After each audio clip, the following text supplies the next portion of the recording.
Welcome to a special edition of the Girl Out of Order podcast. I don't typically drop podcasts on Thursdays, but for the next couple weeks, I am excited to say that I am going to be dropping a Thursday podcast, and we are closing in on 100 episodes. Can you freaking believe that? Right before I attend and speak at Lauren Lahab's Own It conference on March 7th, 8th, and 9th, we are going to have launched our 100th episode. I'm so excited. I'm so proud. And I'm excited for this community that is growing every day. But today, I am dropping this episode because it's been one of those weeks where I have to cling very hard to the truth that life is happening for me and for my child. And so the topic I want to discuss, it's going to be a brief episode today, but I really feel on my heart that there is somebody out there, probably a lot of somebody's, who needs to hear this and who needs the reminder that when you face injustice or attacks, you have to remember who you are. So this week, I had a great week all laid out in front of me. My husband was in Florida having a great time, so I was excited for him. My mastermind was, the second session was coming and it was on, one of my favorite sessions on beliefs and helping rewire our beliefs. My practice is growing again. I just was feeling very positive. And then Monday happened. And I wonder if you can relate to this, especially if you're a mom, but even if you're not a mom, if you're just a fierce friend or a fierce daughter or a protective lover. When you get attacked or when you experience injustice, you're like, I got this because I'm a badass. I can handle this. I can fix this. Anybody relate? I can fix this. I can manage this. I can make this better. And in my history, in my family, especially in my marriage, there have been things that my husband has done that I have gladly put myself in front of all of the bullets to protect my children from, because I can take it, right? Because I am strong. I am fierce. I am a protector. I will take all the bullets, just keep them safe. And this was one of those weeks. It's not even been a week yet. There was a 24-hour period where it doesn't matter how fierce I am or how protective I am, because the injustice and the attack was on my child. And it has created such profound insecurity that it has rocked me to my core. So let me tell you what happened. And then I'm going to give you some tools and some strategies, some mindsets for how you can navigate when you're facing an attack or an injustice. So my daughter sent me a picture at lunch saying, well, this is how my day is unraveling. I'm so pissed. And it was her driver's side mirror had been knocked off her car and it was on the ground. And my first thought was, well, some idiot hit her car and drove away, which sadly happens. A lot of people don't take responsibility when they damage another person's car. They just take off. And that injustice alone was enough to really burn me up, because this has been one of those months where we have had more car expenses than I care to talk about. In fact, I'm literally driving a loaner on Monday because my other daughter's car decided just to not start in a parking lot. So I'm already feeling a little bit beaten down, but I'm like, we'll handle it. It's fine. My husband usually handles the car things because I don't really like it. But I was on because he was out of town. But I'm like, I'm resourceful. I will handle it. I got to be strong for my daughter. She's frustrated. I don't like the fact that she's driving an unsafe car. You know, when something happens in your life and it's a problem or a situation. If you're in Jamaica, they told me when I was there, and I love this. They say in Jamaica we don't have any problems, only situations, and it has really helped me in my mindset when it comes to quote unquote bad things happening. So I'm sitting here going, this is a situation and we will navigate through it. We will get it in to get it fixed. It's all going to be fine. And I'm like, aha, my resourcefulness. I'm like, it's 2025. There are cameras everywhere. And so my last daughter, Sophie, is so amazing. She is so independent, and she just marched right into the school juvenile officer, Officer Ruff. What a great name for for a high school officer, and she has a great relationship with him. And there's so many blessings, so many gifts that have come out of this. And the first one that I found, and this is my first tip for you, when you're facing a situation where you've experienced injustice or attack, be on the lookout for the gifts. That's my first tip for you, because your first instinct is very likely to be angry, to be sad, to feel traumatized. And those things are natural. But what isn't necessarily natural is looking for the gifts, but it's one of the most beautiful tools to help you navigate and make decisions from a resourceful state. And so my daughter goes right into the school resource officer. And I don't know if he's called a resource officer, whatever. He's a police officer. And she sits down with him, tells him what happened. She's really upset. She's crying. She loves her car, calls her car Tina, loves her car. I didn't know at the time that she had a really good idea what had happened. She didn't tell me that, which is not a gift, but that's okay. We've addressed it. And she asked him to look at the film. And so I'm going about my day. I'm doing my thing, whatever. And then I get a call from the school. And it turns out that an ex-friend of hers had pulled up, got out of his car, and took his fist and punched her mirror off of her car. And when he told me that, it's making me emotional. My mama instincts kicked in, and I thought, what if she'd been in the car? Or what if that unbridled rage had been taken out on her body? And yes, I was angry because it caused damage and it's not a safe car and all that. But it rocked me. It rocked me to my core. Because it's one of those moments where you know that there are limits to how you can protect your child. And I had a choice to make in that moment. I could allow the trauma that I was feeling in my body cause me to make a reaction, or I could pause and breathe and remind myself of what is true. And what is true is he fucked with the wrong family. Sorry, that's my little snarky thing.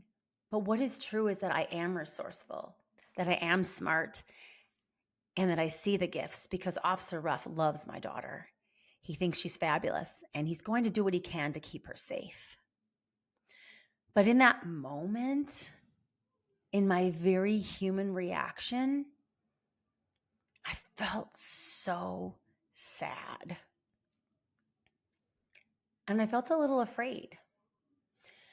Because it's 2025 at a school. And I asked my daughter, she said, every single kid knows there's cameras everywhere. And so in my mind, I'm thinking, how out of control do you have to be? How much rage do you have to get out of your car where your license plate is right there, and full view of the cameras, and with a punch with your hand, not a bat, not an instrument, but your hand. How angry, how out of control do you have to be to do something that stupid? Now, here's the deal. I don't know about you, but I was a dumb teenager. In fact, if my friend is listening, she'll remember when we were seniors, we in our brilliance decided to, I'm so embarrassed to admit this, but we decided it would be amazing decision to deface the school, to spray paint the school, spray paint the trees, all just stupid. Now, there were no cameras back then, but my friend, as she was coming out of the school, accidentally, I used air quotes, I have no idea why, because it was a complete accident, accidentally locked her purse inside the doors. And so we got busted. Look, we were honor students and athletes and student body president. I mean, kids do stupid things. I get that. But this is my baby. This is my child. And so I did breathe. And I felt so grateful for the fact that I am a family law attorney and I know the law really freaking well. I'm so thankful that I can read a statute and understand it because the officer sent me a statute. I parsed the statute. I responded to. I really kind of. So these last couple of days, because it's been a lot. I swear I've had at least 6 or 7 phone calls with this wonderful officer, and I'm getting really kind of tired of it, frankly. But there's so many gifts, even in that moment where I felt the trauma, I felt the fear, and I saw her fear and anxiety, and it really rocked me. So what about you? Has there been a situation where you have felt unjustly attacked? My husband lost his job. He was fired out of nowhere and unceremoniously marched out of the hospital where he worked, completely traumatized, did nothing to deserve it. They didn't even give him a reason. And so it's not like we haven't experienced this before. But the reason I wanted to share this with you is because I know there's somebody out there who is feeling the weight of unjust treatment and the helplessness of watching either yourself suffer in the mirror or somebody you love. Like I had to watch when my husband lost his job, and it impacts you and it changes you and it unhinges you. You're like a spinning top on the table and somebody came along and flicked you and you're wobbly and you're like, what do I do now? Here's the thing. Here's what you do. You go back to who you are. You look yourself in the mirror and you be like, I am Christine freaking Gale. I know who I am. I know what I believe. I know what I stand for. I know what my values are, and I will take action that is in alignment with who I know I am. I'm not going to freak out. I'm not going to lash out. I'm not going to go crazy, because how is that going to serve the end goal of living in alignment and showing my daughter, how do you respond when you are unjustly treated? How do you respond when you are attacked? You stand up for yourself, but you make choices and behaviors that are deliberate and responsive, not reactionary and emotional. How's that for a rant? And it was one of those 24-hour periods. I have to laugh because it didn't stop there. So we understand what's happening. We realize we have some decisions to make, but my daughter has to get to volleyball. So she's driving this car without a side mirror. It's very unsettling. And the reason she had to drive that is because I had a loaner, but she's not old enough to drive. So you see how the dominoes are falling. So I'm sending her off, unsafe car, praying God's sweet angels protect her. She gets to volleyball. She texts me. Half an hour later, Mom, please come. I'm really hurt. And I'm thinking, this has to be a joke. Like, this can't be happening. Oh no, it was happening. My daughter plays on a travel volleyball team and she's working so hard for playing time. And she came down from a hit and snapped her ankle. At first, we're like, oh, she just sprained it. She'll be fine. Maybe she can drive home. She's like, I'm in so much pain. I'm in a wheelchair. And I'm like, you're in a freaking wheelchair? Like, your car was attacked by a crazy ex-friend, and now you're in a wheelchair. Holy smokes, this can't be happening.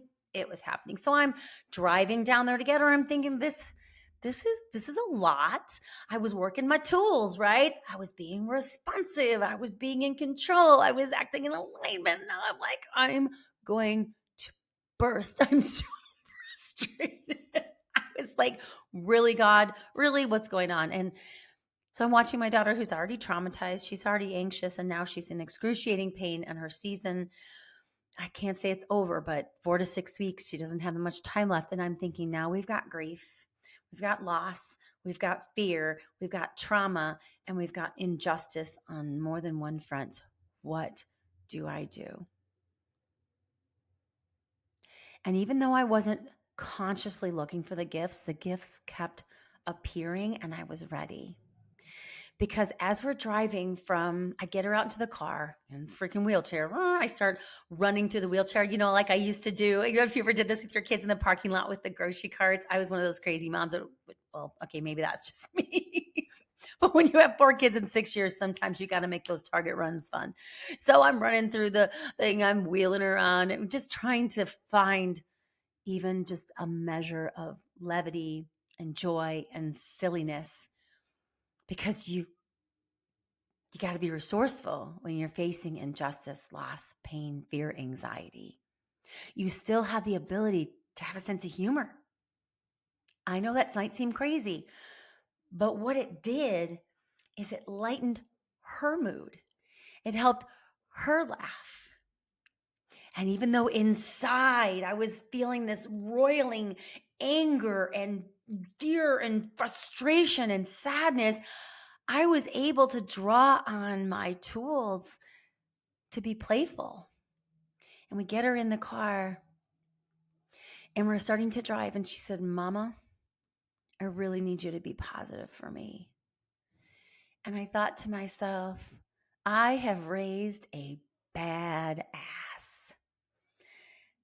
And the gift that I found, other than that one, was that she has watched me work on myself and my mindset for years now, and she's absorbing far more than I ever dreamed she was.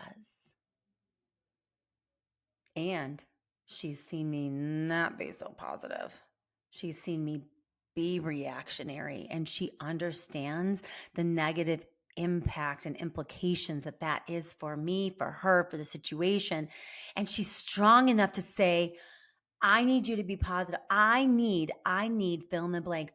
What an incredible gift to realize that in that moment, my traumatized, grief-stricken daughter who's in physical pain is so confident in who she is. She knew to ask for what she needed.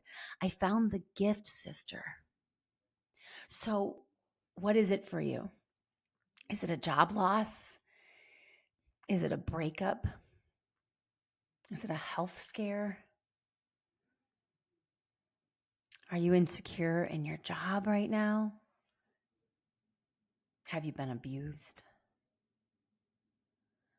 I know it's hard to find the gifts, but I can promise you that if the only gift you can find is to look in the mirror and say, I'm alive, I got up today, boom, go me. That's a gift. If the gift is you feel closer to God because you're reaching out to Him in desperation, or her, however you refer to God, is up to you. Or if you're able to look in the mirror and say, I didn't know I had this much resilience in me. And if this hadn't happened, or I wasn't facing this situation, I may never know that. Thank you. Thank you.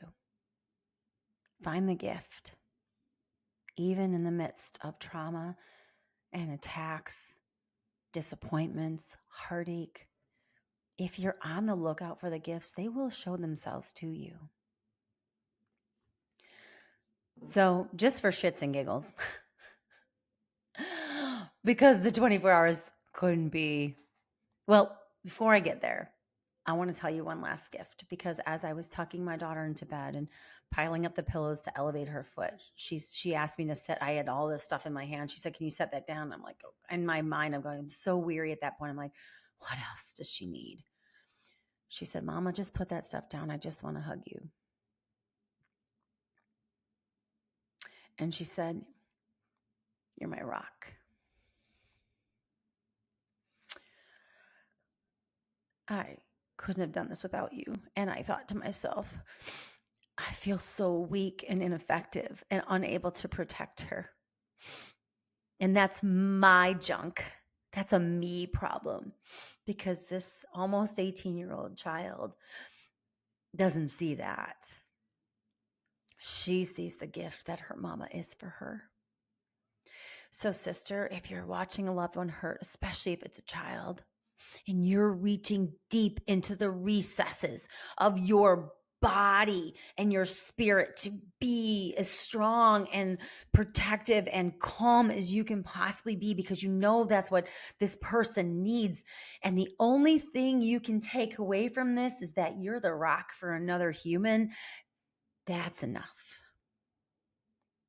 That's enough. And that's the starting point of the healing. That's the starting path for navigating through the situation, not the problem, the situation, right? It's not a problem. It's a situation. You're a badass. You're resourceful. You're courageous. You're fearless. You can do this. You're amazing. You're alive. You woke up on the right side of the ground. That's a great starting point. So when you're navigating trauma or you're navigating unjust attacks or unfair treatment, go back to what you know to be true.